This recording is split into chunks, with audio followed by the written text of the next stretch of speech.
आज ऐकूयात कथा जीव खडा.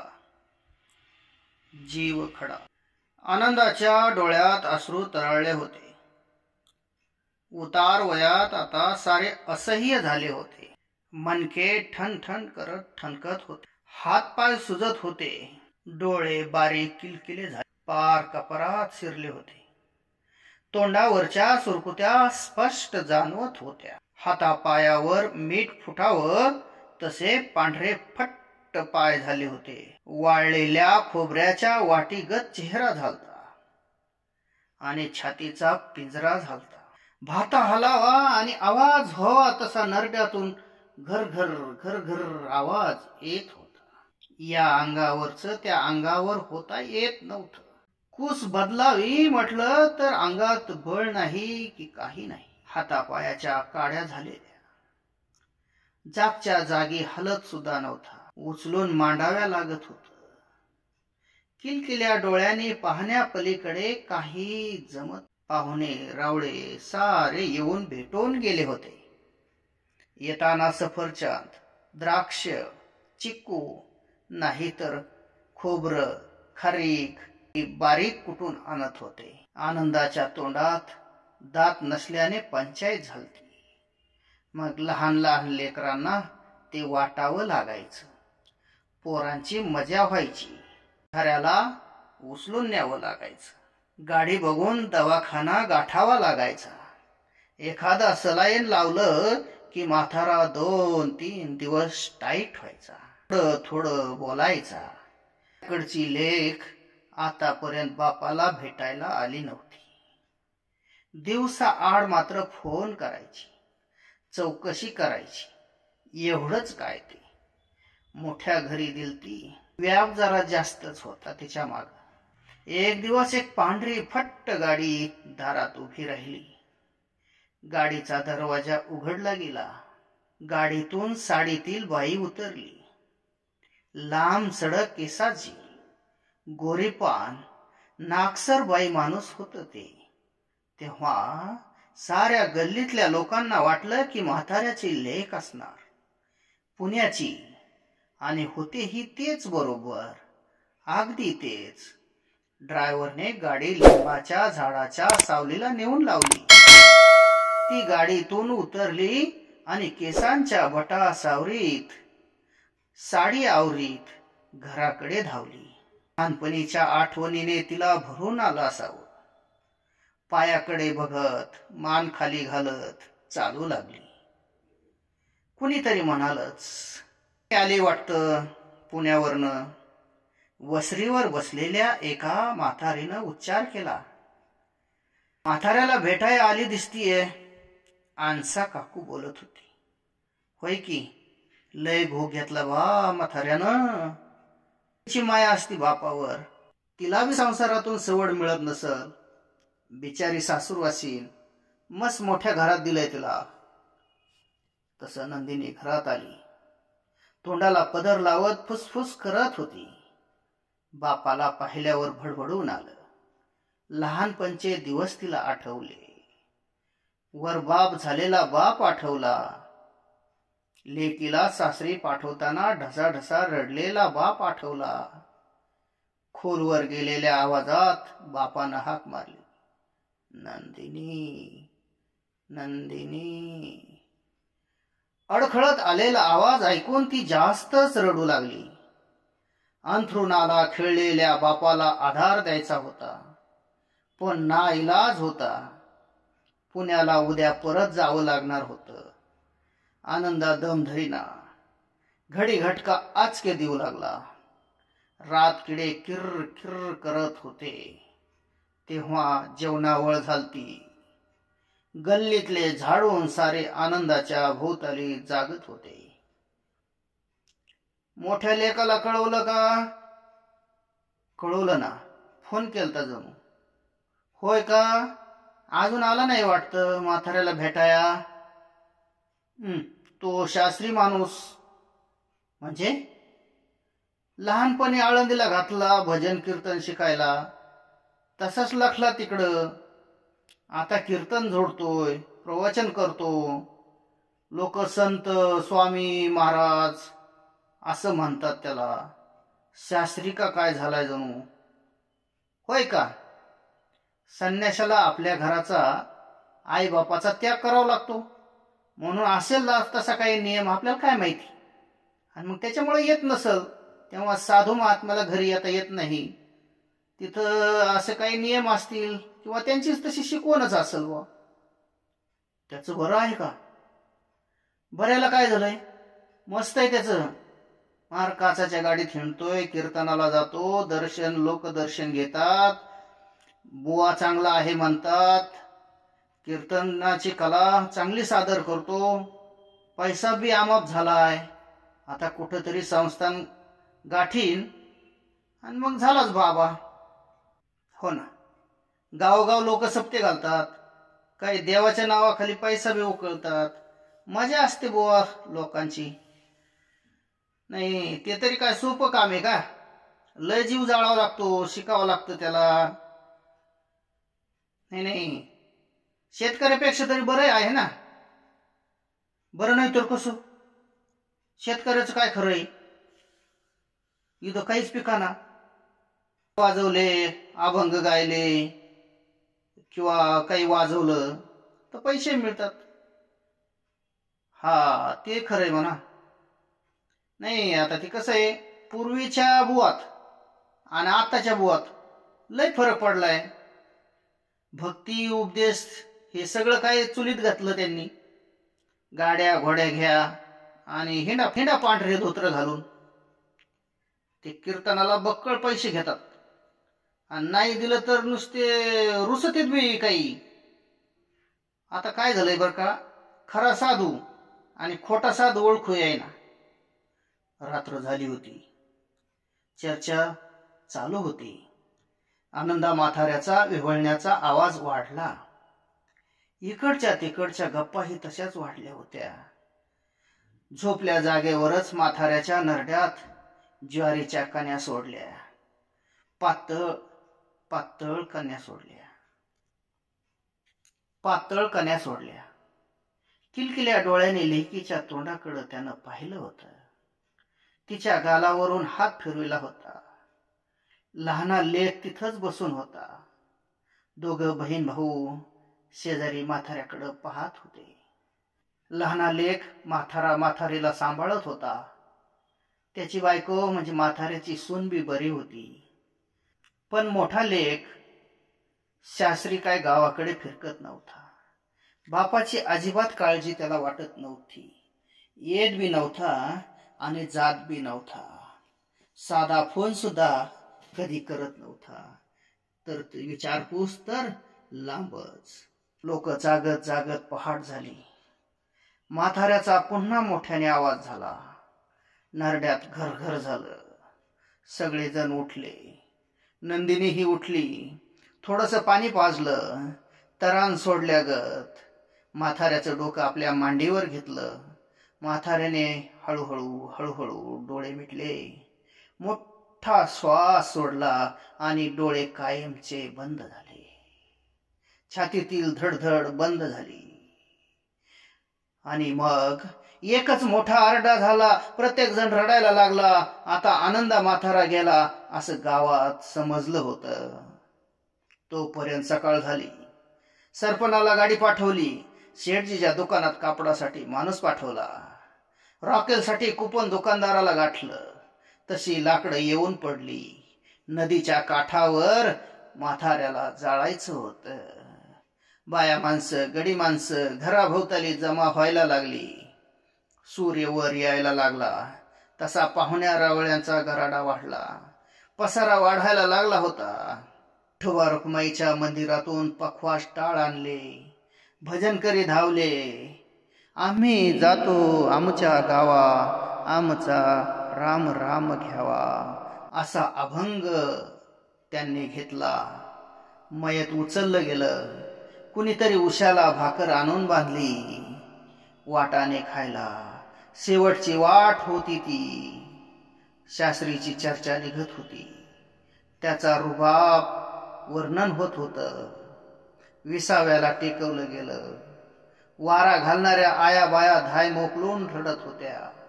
एका दगडावर गुलाल टाकला, उदबत्ती लावली. राम नाम सत्य है म्हणत पुढच्या दिशेने प्रवास सुरू झाला. स्मशान तसं बरंच लांब होतं. आनंदा म्हाताऱ्याच्या मौतीला लय गर्दी जमा झाली होती. कारण त्याचा स्वभाव खूप गोड होता. माणूस जन्म काही पुन्हा पुन्हा नाही असं तोही सारखं म्हणायचा. लेकी त्याची आठवण काढून रडायच्या. पाहुणे डोळे पुशीत होते. लाकडं व्यवस्थित लावण्यासाठी काही लोक तिकडं सरणाकडे धावले. मीठ व्यवस्थितपणे पाहिले. डालड्याचे 4-5 पुडे आणले होते. पाहुणे रावळे कुजबुजायला लागले. हळूच दबक्या आवाजात बोलायला लागले. शास्त्री समजणाऱ्या लेखानं तरी यायला नको का बहुतीला? हॉटेलवाला पाहुणा दबक्या आवाजात बसल्या बसल्या बोलला. त्याने विषय काढलाच, कारण ती उणीव भासत होती. म्हाताऱ्याचे सगळे नातेवाईक होते, पण शास्त्री काही कुठं दिसत नव्हता. त्याचा मुलगा तिथं दिसत नसल्यामुळे हा विषय निघत होता. मग कुणीतरी म्हणाल, आई बापापेक्षा काय मोठा असतो का देवधर्म? शास्त्री झाला म्हणून काय झालं? ज्यानं जन्माला घातलं तो मरताना त्याचं तोंड पाहू नये म्हणजे हे कोणतं धर्मशास्त्र म्हणायचं? हाच प्रश्न रावसानं बोलता बोलता विचारला. बरोबर आहे ना? आता परत का बापाचं तोंड पाहायला मिळणार आहे? गेला तो सरणावर, आता थोड्या वेळात त्याची राख होईल. माग किती बी बोंबलला काय, जीव आहे तो वरच दुनिया. एकदा गेला की गेला. स्त्री लोकांना ज्ञान शिकवतो, मग आई बापापेक्षा थोर कोणीच नाही या जगात. नगरच्या पाहुण्यानं नाराजीचा सूर आवळला होता. चिता भरभर रचली जात होती. गाडग्यात पाणी भरून आणलं होतं. लहान्याने ते खांद्यावर घेतलं. तेव्हा आनंदा म्हाताऱ्याच्या चितेचा जाळ ताड ताड करत आकाशाला भिडत होता. म्हातारा माणूस गेलाय. रडापड जरा कमीच वाटत होती, पण शास्त्री मुलाच्या गैरहजेरीचा विषय चर्चेला जात होता. कवटी फुटल्याचा फटकन आवाज आला. पानाड्यानं चितेला फेऱ्या मारल्या होत्या. गावातल्या इजूबानं एक बारीक चिपरांगा खडा घेतला होता. प्रत्येक फेरीला गाडग्याला टचकन हाणलं की एक छिद्र पडायचं. त्यातून नळातून पाणी बाहेर पडावं तसं मडक्यातून पाण्याची धार बाहेर पडायची. जिथं अंगावर झळाई येत होती तिथं पानाडी बाजूला सरकत होता. एक एक टिचकी मारून 5 येढे पुरे केलते. गाडगे खांद्यावरून मागे टाकले होते. तोंडावर हात मारून बो बो बो बो असा आवाज झाला होता. त्यानं फोडून गाडग्याचे बारीक तुकडे केले होते. आंघोळ झाली होती. लोक तीळ तांदूळ वाहण्यासाठी धावत होते. लोकांना गडबड झाली होती. काहींनी उशिरा आल्यामुळं गाड्या तिथपर्यंत आणल्या होत्या. त्यांची गर्दी वाढली होती. गाड्या काढायला ड्रायव्हर लोक पळत होते. कुणी श्रद्धांजली वाहण्याच्या बेतात होता. गावातल्या दामू दुकानदारानं आणि मुकादामानं कडुलिंबाच्या बारीक फांद्या मोडल्या. पाला झुमका करून धरला. बारीक ढगळे केले. गोमूत्र घेतले. बादलीत पाणी मांडले होते. पाण्यात या कडुलिंबाचा पाला बुडवून ठेवला होता. लोक माघारी निघले होते. घराभोवताली गर्दी वाढत होती. जीव खडा जपून ठेवला होता. आनंदा म्हाताऱ्याचा जीव मनत्या खड्यात आला होता. खडा पानाड्याला तेवढा माहिती होता. कुणाला तो सांगायचा नव्हता. एक एक करून माणसं पांगत होती. ज्याला त्याला जायचं होतं. विष्णुभाऊ उठले आणि म्हणायला लागले, उद्या 8 वाजता सावडण्याचा कार्यक्रम होईल. असा पुकारा झाला होता. जवळचे पाहुणे रेंगाळले होते. घर सुने सुने गंभीर वाटत होते. आंघोळी झाल्या होत्या. शेजाऱ्या पाजाऱ्यांनी बेसन भाकरी आणल्या होत्या. एक एक पाहुणा जेव घातला होता. ज्यांना मातीला यायला उशीर झाला ते भेटून जात होते. आनंदा म्हाताऱ्याची आठवण काढत होते. लई सोसलं त्यानं. गरिबीत दिवस काढले, पण पोरं रानकीला लावले, असं प्रत्येक जण म्हणायचा. जिथं म्हाताऱ्याला बसवलं ती जागा शेणानं सारून काढली. तिथं समई ठेवली, त्यात तेल टाकून वात लावली होती. दुसऱ्या दिवशी सावडण्याचा कार्यक्रम होता. शास्त्री महाराज आज तरी येईल असं प्रत्येकाला वाटायचं. गावची रोखरोख वाढली होती, तरी शेजारची अंसा काकू बोललीच. थोरल्या लेकानं म्हाताऱ्याच्या मौतीला तरी यायचं ना. शास्त्री झाला म्हणजे काय आई बापापेक्षा लय मोठा झालाय का काय? कसं गोडवानी यायचं, बापा बरोबर बोलायचं, तेवढेच म्हाताऱ्याच्या जीवाला बरं वाटलं असतं. असं कुठं असतंय का होय? बाबा झाला म्हणजे काय जन्म जाते इसरावात का? दुसऱ्या दिवसाला पाहुण्याची वर्दळ वाढली होती.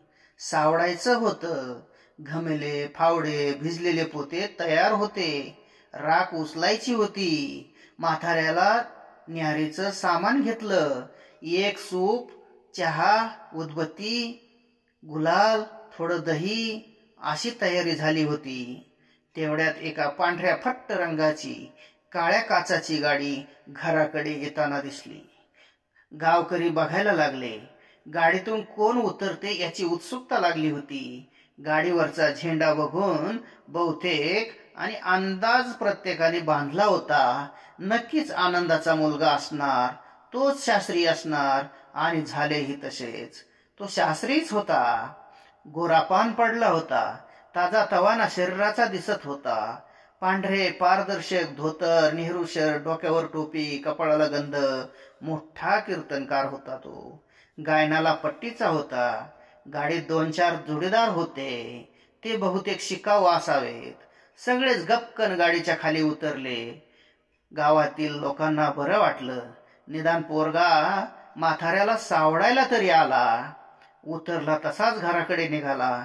सावडण्यासाठी तोपर्यंत लोक निघाले होते. थोडासा आरडाओरडा झाला. रडापडी झाली. सगळे शांततेत निघाले. काही शास्त्री मात्र काही केल्या राखेजवळ येईना. लोक म्हणाले, आंघोळ करताय का महाराज?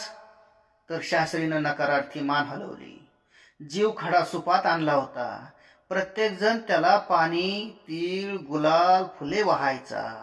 कारण म्हातारा त्या जीव खड्यामध्ये आला होता. महाराजांनी लांबूनच हात जोडले. राग गंगेला नेऊन टाकायची होती. मग कुणीतरी कमांडर गाडी आणली. त्यात राखेचे भरलेले पोते टाकले. लेक बसली. पाहुणे बसवले आणि दिले गंगेकडे धाडून. सूप खोऱ्यानं मोडून टाकलं. सावडायचं संपलं होतं.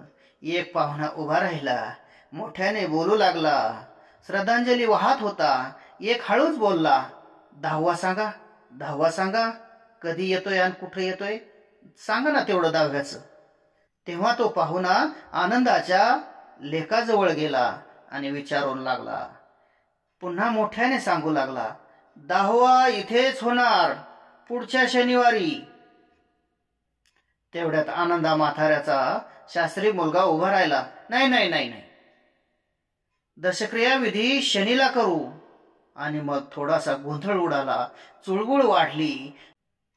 लोकांना प्रश्न पडले, 10वा नेमका कुठे होणार? चर्चा दबक्या आवाजात सुरू झाली. लोक कुजबुजायला लागले. एक जण उठून उभा राहिला आणि बोलला, घरी गेल्यावर दोघे भाऊ ठरवतील, मग सांगू 10व्याचं सगळ्यांना. नाहीतरी काय आता फोन निघालेत, फोनवर सांगू, कळवू सगळ्यांना. सगळेजण माघारी निघाले. मारुतीच्या मंदिरापुढे आले. काही पारावर रेंगाळले, तर काही गडबडीवाले निघून गेले. प्रश्न मात्र अनुत्तरित राहिला. आनंदाचा लहाना पोरगा मोठा भाऊ शास्त्रीकडे गेला. विनवणी करत म्हणाला, दादा, आपण 10वा इथंच करूया. पाहुण्यांची सोय लागल. कुठं जातो तिकडं? तसं नाही, म्हातारा मला सांगून गेला, तू जमीन खातोस ना, तर घेऊन चल की शनीला 10वा. शनिवार बी येतोय आणि मग शनीलाच म्हाताऱ्याला मुक्ती मिळेल. अशा पद्धतीचं शास्त्रीचं वक्तव्य आलं. इथेच करू. मला तर वाटतं तिसऱ्या दिवशीच उरकून टाकावा धावा. पण अरे काय हे अडाणीपणाचं लक्षण होय. शास्त्रोक्त करा जरा. शास्त्री महाराज अडाणी भावाला समजावित होते. मग लहाना बोलायला लागला.